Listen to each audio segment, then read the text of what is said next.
Assalamualaikum warahmatullahi wabarakatuh. Bagaimana kabarnya anak-anak semuanya? Semoga sehat-sehat semua ya. Mari kita mulai belajar lagi di semester genap kali ini. Hari ini kita akan membahas perbandingan. Tahukah kamu ada banyak sekali masalah dan pengambilan keputusan yang sering kita temui membutuhkan perbandingan. Contohnya seperti ini, manakah yang berlari lebih cepat? Kakak yang berlari 8,5 km per jam atau saya yang berlari 16 km dalam 2 jam? Hayo.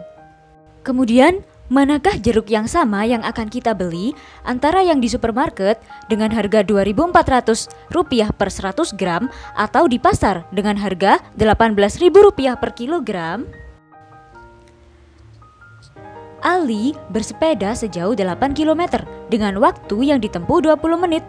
Sedangkan Adi bersepeda sejauh 24 km dalam waktu 40 menit. Siapakah yang mengendarai sepeda lebih cepat?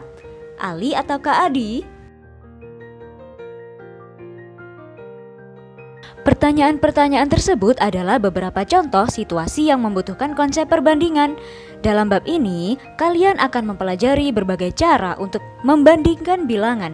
Selain itu, kalian juga akan mempelajari bagaimana memilih dan menggunakan strategi terbaik untuk menyelesaikan masalah dan membuat keputusan yang berkaitan dengan perbandingan dan proporsi.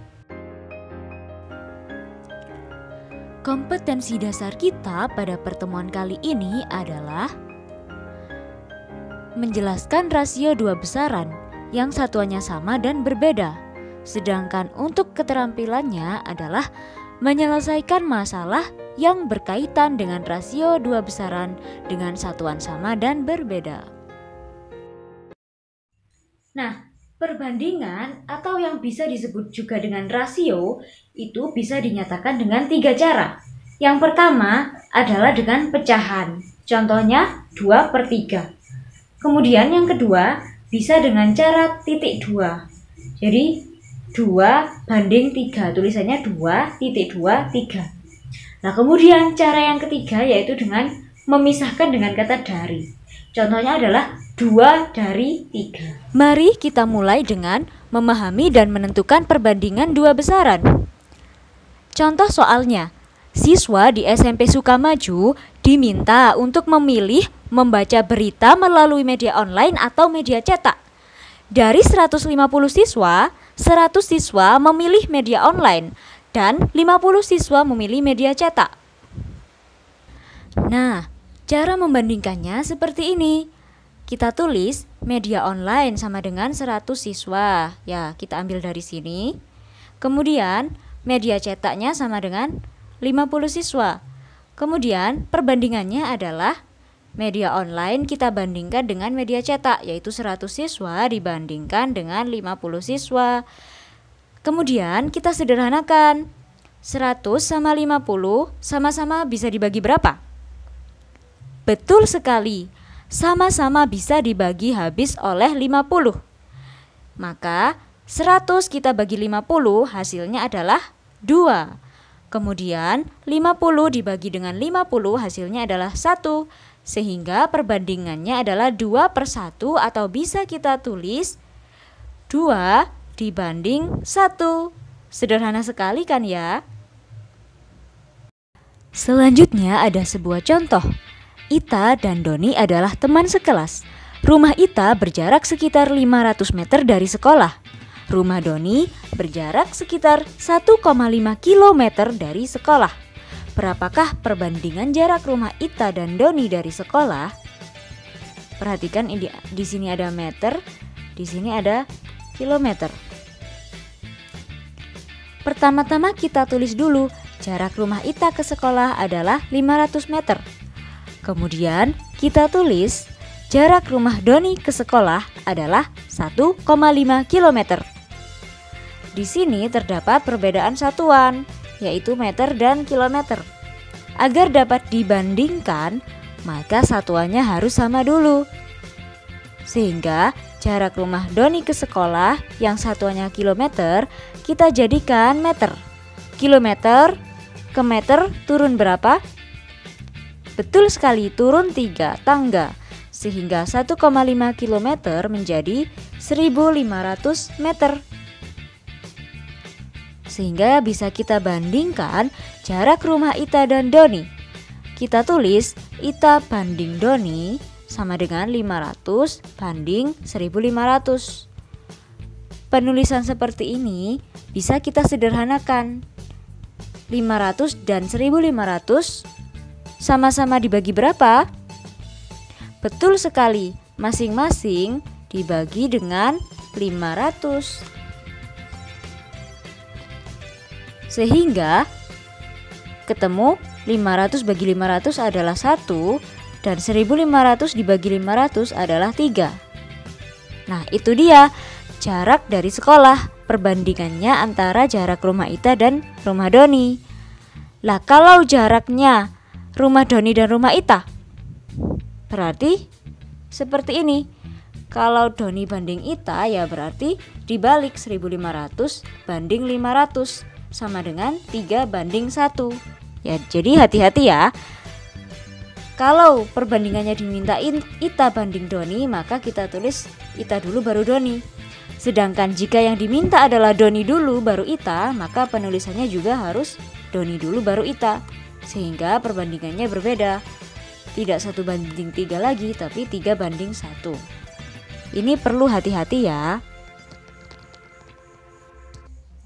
Selanjutnya adalah menentukan perbandingan dua besaran dengan satuan yang berbeda. Agung bersepeda di lintasan yang berbeda. Terkadang melintasi jalan yang naik, terkadang dia juga melintasi jalan yang turun, ada kalanya dia melintasi jalan yang datar. Agung berhenti 3 kali untuk mencatat waktu dan jarak yang telah ditempuhnya setelah melewati 3 lintasan. Di pemberhentian ke-1 tercatat 8 km dan waktunya 20 menit. Di pemberhentian yang kedua tercatat jaraknya 12 km dengan waktu tempuh 24 menit. Sedangkan di pemberhentian ketiga dia menempuh jarak 24 km dengan waktu tempuh 40 menit. Pertanyaannya, pada lintasan manakah Agung mengendarai sepeda dengan cepat?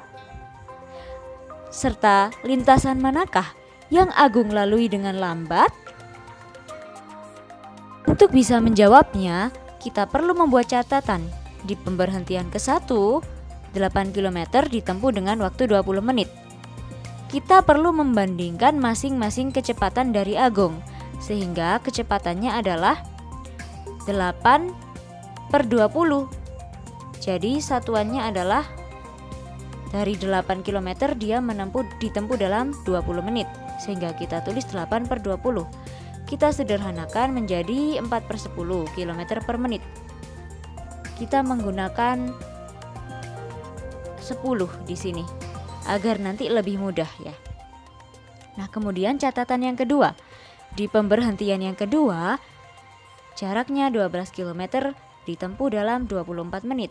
Kita tulis kecepatan Agung 12/24. Kita sederhanakan 12/24 sama-sama dibagi 12 ya, menjadi 1/2.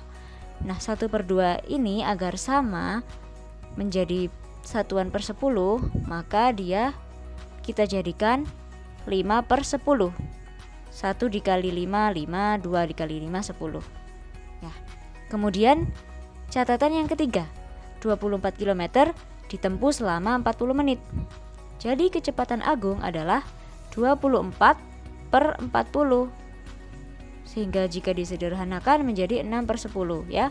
24 bagi 4 adalah 6, 40 dibagi 4 adalah 10. Nah, kita menemukan 3 kecepatan di sini. 4/10, 5/10 dan 6/10. Dari 3 kecepatan ini jika kita bandingkan adalah seperti ini. 4/10, 5/10, 6/10. Jadi di sini 4/10 yang paling kecil, 5/10 di tengah, dan yang paling besar adalah 6/10. Nah, karena 4/10 kurang dari 5/10 dan kurang dari 6/10, 4/10 paling kecil, 6/10 paling besar, berarti Agung mengendarai sepeda paling cepat pada lintasan ketiga dengan kecepatan 6 per 10 km per menit. Ya, jadi dia mampu menempuh 6 km, 6 per 10 km per menit. Sedangkan yang paling lambat, dia pada lintasan yang pertama dengan kecepatan hanya 4 per 10 km per menit. Seperti itu kira-kira. Nah, itu dia pembelajaran kita hari ini. Cukup sekian, mari kita lanjutkan ke pertemuan berikutnya. Selamat belajar. Wassalamualaikum warahmatullahi wabarakatuh. Tetap jaga kesehatan ya.